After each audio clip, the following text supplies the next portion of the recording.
warahmatullahi wabarakatuh.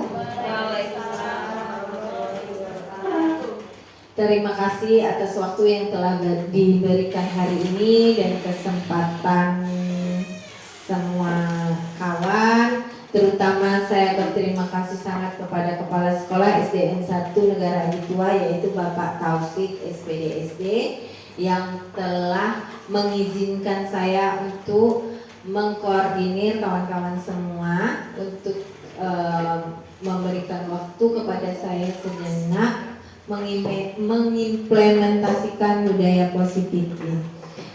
Sebelumnya saya sudah memaparkan bagaimana kita membuat visi dan misi, baik itu guru penggerak dan sekolah. Nah, terkaitan sekarang saya akan memaparkan bagaimana saya mengimplementasikan budaya positif. Di dalam budaya positif ini tentunya kita sudah berpuluh-puluhan tahun menjadi seorang guru, sudah merasa berpengalaman. Awalnya saya seperti itu, saya merasa pengalaman saya sudah cukup, udah selama berbelas-belas tahun menjadi seorang guru. Ternyata di budaya positif ini posisi kita itu masih salah tempat, dan kita tidak menyadari itu karena kita tidak tahu apa sebenarnya posisi yang paling baik sebagai guru ya. Di sini setuju atau tidak setuju, saya akan memaparkan bahwa kita sering mendapatkan memberikan hukuman dengan pemikiran kita bahwa yang satu, hukuman itu dapat mendisiplinkan murid, itu pemikiran kita. Terus yang kedua, pemberian hukuman hal yang positif seperti membaca atau membersihkan halaman sekolah dapat meningkatkan disiplin murid. Ini paradigma yang kita anggap benar sebagai seorang guru yang kita implementasikan di sekolah ya. Yang ketiga, memberi penghargaan dapat meningkatkan motivasi belajar anak. Yang keempat, guru sebaiknya menjadi seorang teman. Nah, saya yakin di salah lima ini semua yang sudah kita berikan ke murid-murid kita. Ya kawan-kawan, pernah kita merasakan bahwa kita pernah ada di posisi 5 ini. Dan itu menurut paradigma kita sendiri bahwa posisi kita di sini kita sudah benar. Sebelumnya saya juga merasakan seperti ternyata kita marah di anak, kita menghukum anak, kita bertanya sama anak, kita memberi konsekuensi kepada anak, itu ternyata belum benar. Nah, lanjut Pak. Nah, di dalam budaya positif ini merupakan perwujudan dari nilai-nilai keyakinan universal yang ditetapkan di sekolah. Nah, nilai-nilai keyakinan universal ini adalah seperti kebaikan-kebaikan dan budaya lokal yang kita implementasikan di sekolah.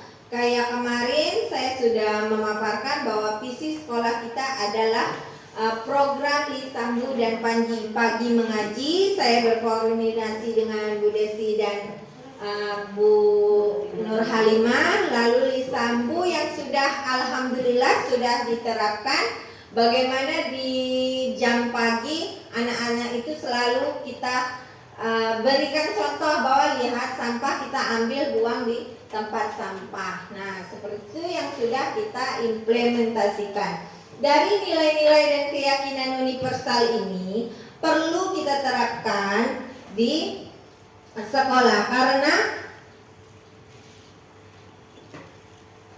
karena paradigma perubahan kegiatan kepalan tangan. Nah, coba sekarang kita bayangkan Anda meletakkan sesuatu di kepalan tangan Anda, lalu berikanlah teman Anda membuka kepalan tangan Anda dengan cara mereka. Boleh dengan bujukan atau rayuan, bahkan paksaan. Nah, ini paradigma ini yang perlu kita kelola. Ya, mengapa seperti itu?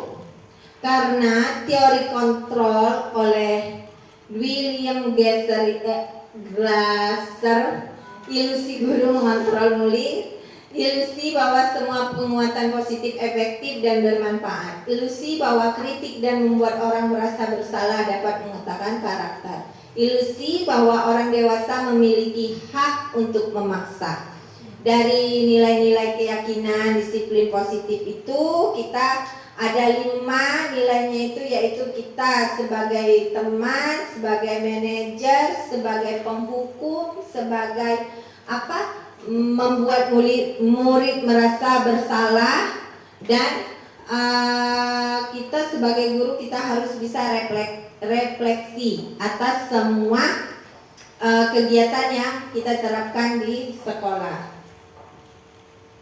Disiplin positif, suatu pendekatan untuk menerapkan disiplin dalam diri anak tanpa hukuman dan hadiah. Jadi di sini ada nilai-nilai kebajikan adalah sifat-sifat positif yang tadi itu nilai-nilai universal manusia yang merupakan tujuan mulia yang ingin dicapai setiap individu. Nah, di sini akan sangat berkaitan erat dengan profil pelajar Pancasila, di mana kita bisa mewujudkan anak beriman bertakwa kepada Tuhan Yang Maha Esa dan berakhlak mulia, bermandiri, kreatif, bernalar kritis, dan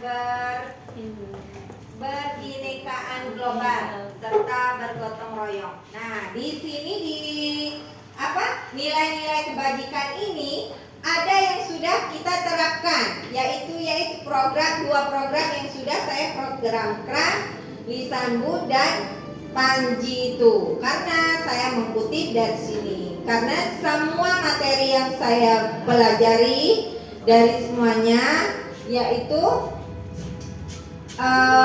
berkesinambungan dan saling berkaitan, ya. Di sini saya ada video.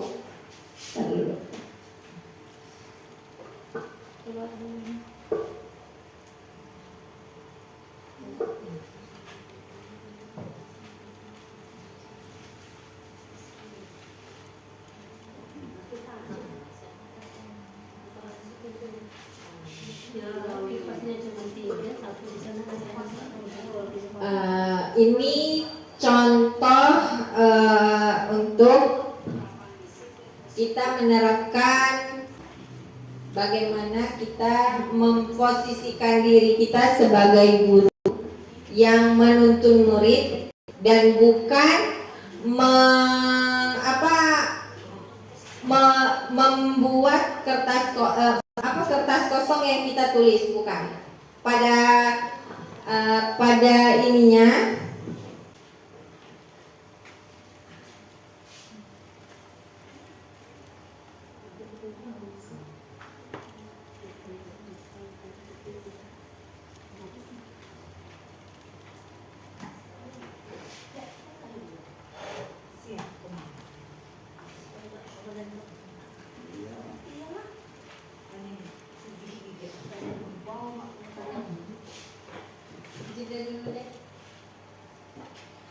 bagaimana kita mengimplementasikan budaya positif.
ada posisi-posisi kita sebagai guru. Mungkin di salah satu posisi yang tadi pernah kita alami semua ya, bagaimana kita sebagai penghukum yang tadi saya katakan ada 5, yaitu sebagai penghukum, sebagai pembuat merasa bersalah, sebagai teman, sebagai manajer, dan satu lagi ya itu yang kita terapkan di sekolah. Nah, motivasi perilaku siswa yaitu teori motivasi perilaku siswa, yaitu untuk menghindari tidak nyamanan atau hukuman. Apa yang akan terjadi bila tidak melakukannya?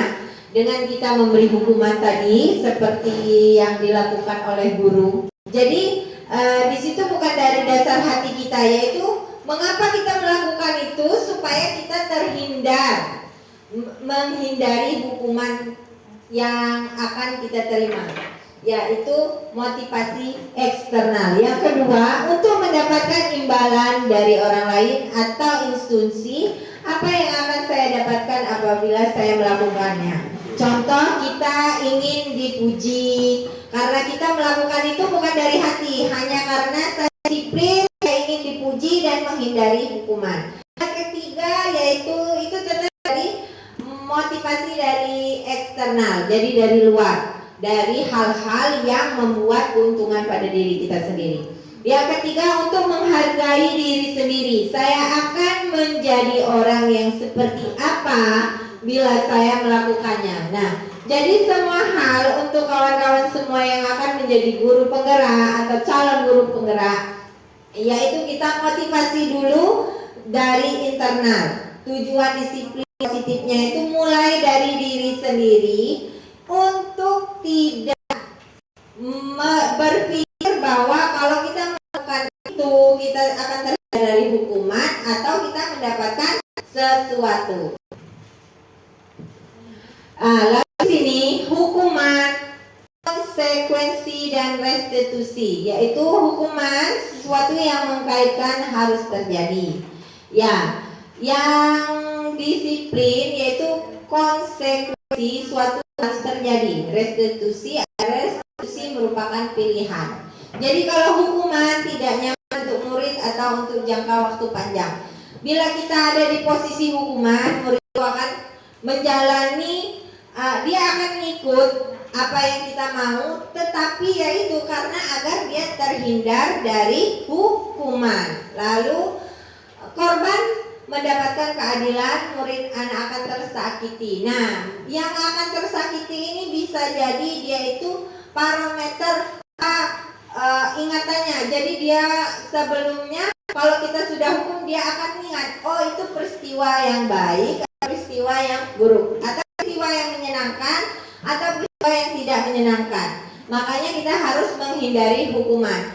Konsekuensinya yaitu untuk penguatan hanya bertahan dalam jangka waktu pendek. Kalau kita hanya di posisi hukuman, konsekuensi dan restitusi, tapi masalah terpecahkan. Lalu sistem yang akan berjalan merupakan monitoring dan supervisi terus-menerus dari guru. Murid belajar bertanggung jawab untuk melakukannya kalau kita ada di restitusi. Jadi kalau kita berada di hukum sebagai penghukum atau sebagai pemberi, konsekuensi yang kita terapkan di kelas atau di anak-anak di SDN 1 negara Jitua, maka dia akan berefek panjang. Nah, peraturan kamu harus, itu kita peraturan itu ya akan berefek ke anak. Lalu konsekuensi pasti peraturan, mampukah kamu melakukannya? Terima kasih. Tapi kalau di restitusi, apa yang kamu yakini? Apa yang kamu bisa lakukan untuk memperbaiki masalah ini? Jadi kalau anak ada masalah, kita jangan sebagai penghukum atau konsekuensi tadi, karena di sini kita sebagai guru adalah menuntun, bukan mengikuti apa yang kita inginkan. Lalu coba jawab tindakan guru. Nah, di sini ada ada pertanyaan, bisakah Bapak Ibu semua, di mana yang berupa hukuman atau di manakah posisi yang berupa konsekuensi, restitusi dan restitusi, di mana di sini ada 6 pertanyaan di mana yang restitusi.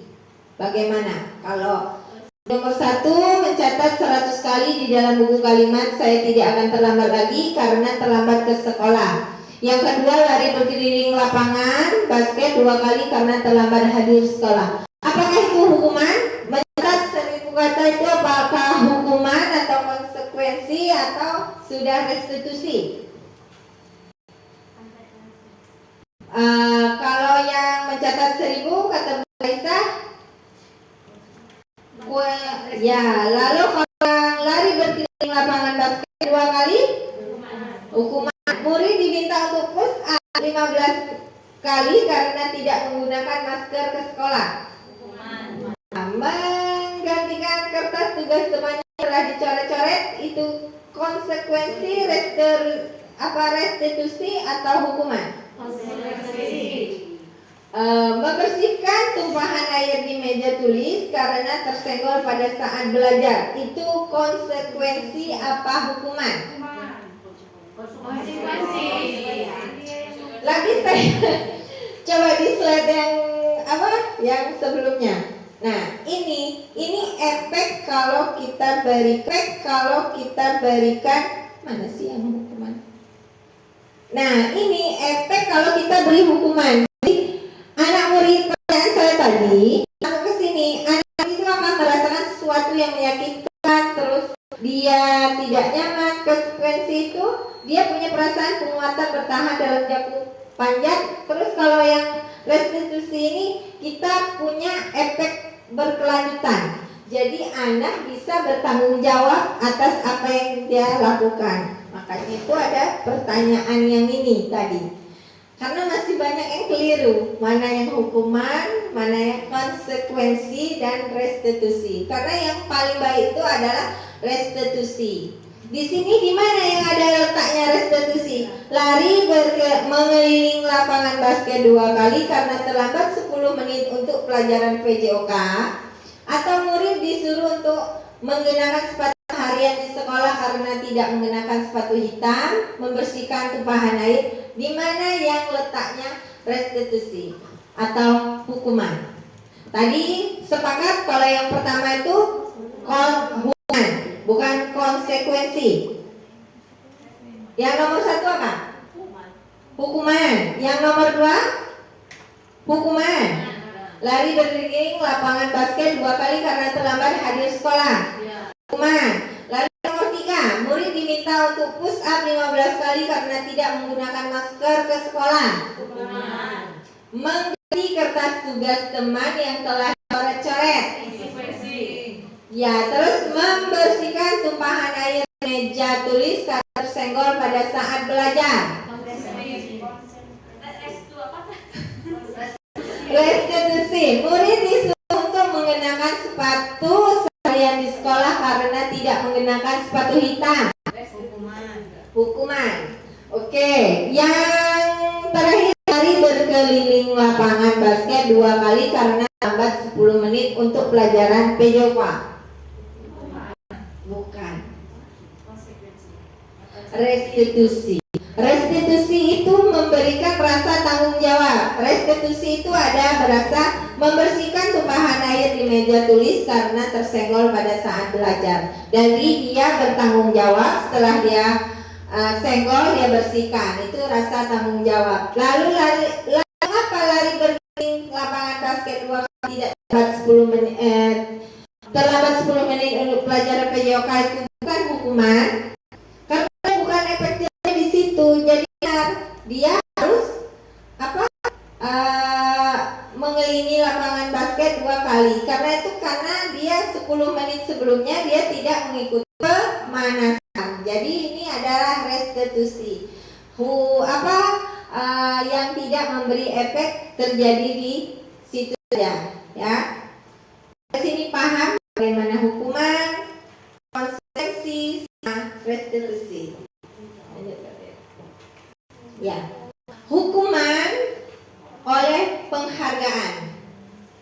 Pengaruh jangka panjang, jangka pendek. Penghargaan tidak efektif, penghargaan merusak hubungan, terus penghargaan mengurangi motivasi intrinsik.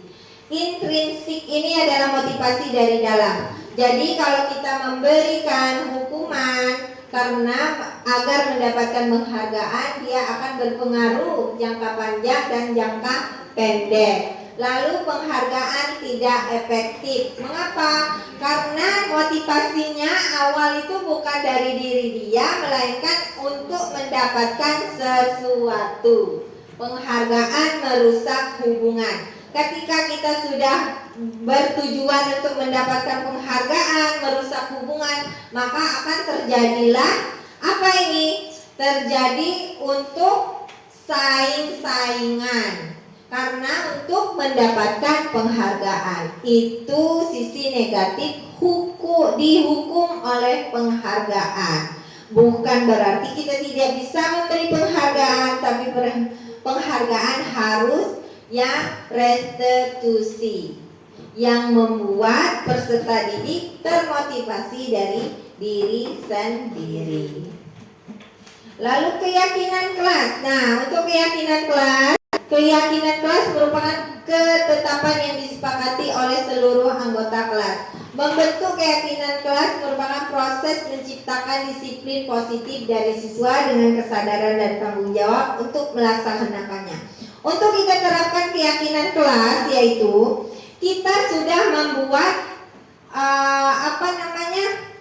peraturan kelas. Peraturan kelas yang kita sudah buat, kita jadikan jadi keyakinan kelas untuk membuat anak dan memotivasi anak dari dalam. Jadi keyakinan kelas yang kita sepakati itu kita tanyakan dulu kepada anak-anak. Lalu kita sepakati bersama-sama dengan kata-kata yang positif. Contoh, tidak saling berantem di kelas. Itu kata-katanya belum positif. Kata-kata yang positif adalah menghargai dan menghormati sesama teman di dalam kelas. Lalu yang misalnya tidak suka membuang sampah di kelas, itu belum positif kata-katanya. Apa yang positif? Apa? Membuanglah sampah pada tempatnya. Nah, di situ untuk keyakinan kelas. Saya di sini untuk prosedur pembuatan keyakinan kelas, yaitu siswa menulis keyakinan kelas yang mereka inginkan. Lalu kemudian guru dan siswa mengulas keyakinan kelas yang telah tertulis. Yang ketiga, guru dan siswa memilah keyakinan kelas yang penting. Terus yang keempat, mengubah keyakinan kelas menjadi kalimat positif. Yang kelima, menyepakati keyakinan kelas. Setelah kita melalui proses, saya harapkan kita semua di kelas-kelas semua di SDN 1 Negara Aji Tua ini, Bapak Ibu guru bisa membuat keyakinan kelas. Karena keyakinan kelas itu sangat berpengaruh untuk rasa tanggung jawab oleh peserta didik kita. Kemudian kebutuhan dasar manusia, ya 5 tahap kebutuhan dasar manusia, di mana anak-anak ini merasa bertahan hidup, kasih sayang dan rasa diterima, penguasaan, kebebasan dan kesenangan. Lagi-lagi ini terkaitan erat dengan disiplin positif itu tadi dan pencapaian profil pelajar Pancasila. Di 5 posisi kontrol guru, penghukum, pembuat merasa bersalah, teman dan pemantau, serta manajer. Nah, tadi kita ada, menurut Bapak Ibu, kita tadi sudah melihat video itu, kita paling sering kita berada di posisi yang mana? Ya, karena sebelum pembuat rasa bersalah, ya seharusnya kita ada di posisi yang mana?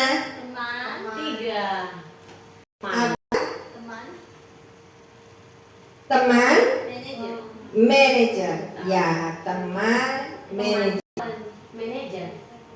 manajer. Di sini ada penerapan. Ini hukum. Kalau hukum itu yaitu menghardik atau menunjukkan, menyakiti dan menyindir. Itu membuat anaknya itu yang tadi video tadi kita sering hardik, kamu sudah tidak masuk sekolah ini, kamu kenapa tidak masuk sekolah? Lalu kalau membuat salah pasti dia akan berceramah dan mengatakan seharusnya ibu serta seharusnya kamu ngapa, terus kalau ibu kecewa sama kamu. Nah, lalu bagaimana kata-kata teman membuat alasan-alasan untuk muridnya. Contoh kalau anak-anak ribut di kelas, terus kenapa ribut? Ini bu, ini, oh iya, coba jangan ribut, nanti teman. Nanti ada pertanyaan-pertanyaan bagaimana kita di posisi teman, pemantau, manajer. Ada pertanyaan. Pemantau itu menghitung dan mengukur apa peraturannya, menyesuaikan diri bila diawasi, terus murid meletakkan guru peraturan dan hukuman di dunia berkualitas. Lalu manajer. Nah, manajer ini mengajukan pertanyaan-pertanyaan, apa yang kita yakini, apa yang bisa kau kerjakan untuk memperbaiki masalah. Kalau anak atau murid melakukan dirinya sebagai individu yang positif dalam dunia. Nah, sebagai manajer ini kita bisa membuat motivasi intrinsik. Jadi dia bisa termotivasi dari dalam diri dia sendiri. Lalu untuk penerapan segitiga restitusi, ya, stabilkan identitas, validasi tindakan yang salah, menanyakan keyakinan. Kita di sini banyak di murid kita ini setiap hari terjadi bully, setiap hari anak tidak bisa menghargai, terus ada kejadian itu di mana kita merubah paradigma kita bisa menerapkan segitiga restitusi, di mana segitiga restitusi ini bisa menetapkan kita sebagai manajer atau sebagai teman dari murid-murid kita.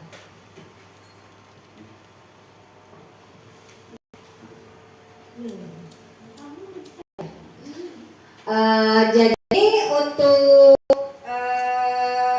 setelah penerapan segitiga restitusi, kita membuat keyakinan kelas yang telah kita sepakati, juga kita ingin menjadi orang seperti apa, terus apa itu yang kita terapkan dengan murid. Jadi jika murid ada sesuatu salah, kita terapkan dulu segitiga restitusi supaya apa? Supaya kita bisa berada di posisi kontrol yang paling tepat. Posisi kontrol kita yang paling tepat itu adalah sebagai seorang manajer.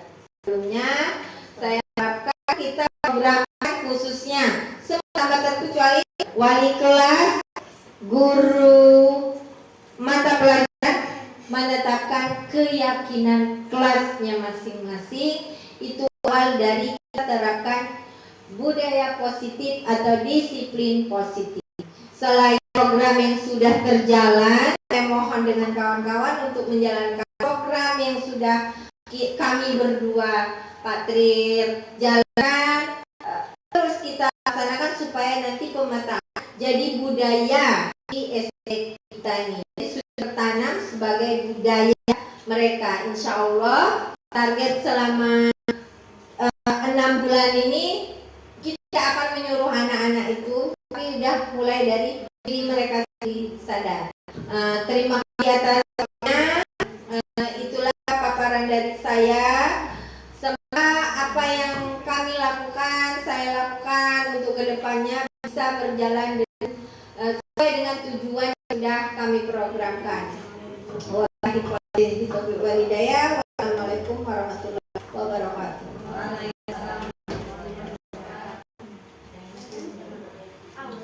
Oke.